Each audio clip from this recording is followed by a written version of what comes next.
July August গণঅভ্যুত্থানে গণহত্যার বিচারের মাধ্যমে সমাজে ন্যায় বিচার কায়েম করা হবে বলে মন্তব্য করেছেন ডাক, টেলিযোগাযোগ ও তথ্য প্রযুক্তি এবং তথ্য সম্প্রচার উপদেষ্টা মোহাম্মদ নাহিদ ইসলাম।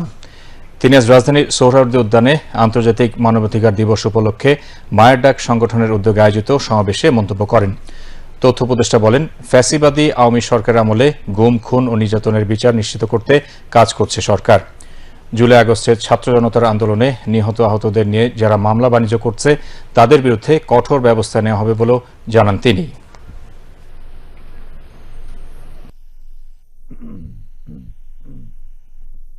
সকলের কাছে আহ্বান থাকবে যে আওয়ামী লীগের বিদায় হয়ে গিয়েছে, এখন প্রশ্ন বিচারের মধ্য দিয়ে আমরা সমাজে ন্যায় বিচার কায়েম করব। আমাদের যে প্রতিশ্রুতি ছিল সেই প্রতিশ্রুতি আমরা পালন করব। আমরা যারা নিপীড়িত হয়েছি সকলের একটাই ঐক্যের জায়গা এখন যে বিচার।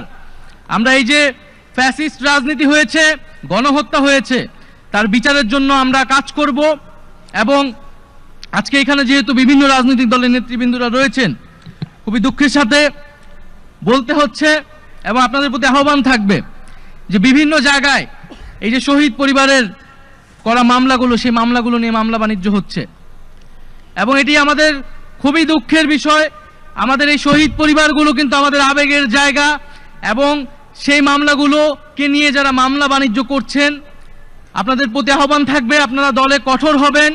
কোনো দলের কর্মী যাতে এই ধরনের অপকর্মের সাথে জড়িত হতে না পারে। যারা মামলা বাণিজ্য করছে, যারা চাঁদাবাজি করছে, যারা আওয়ামী লীগকে পুনর্বাসনের চেষ্টা করছে, তাদের বিরুদ্ধেও কিন্তু ছাত্র জনতা ঐক্যবদ্ধ আছে। সমাবেশে বিএনপি স্থায়ী কমিটির সদস্য ডক্টর আব্দুল মুইন খান, বাংলাদেশ জামায়াতে ইসলামীর সেক্রেটারি জেনারেল মিয়া গোলাম পরওয়ার, বাংলাদেশের জাতিসংঘের আবাসিক সমন্বয়কারী কার্যালয়ের সিনিয়র মানবাধিকার উপদেষ্টা হুমা খান এবং মায়ের ডাকের প্রতিষ্ঠাতা হাজেরা খাতুন সহ বিভিন্ন রাজনৈতিক দলের নেতৃবৃন্দ উপস্থিত ছিলেন।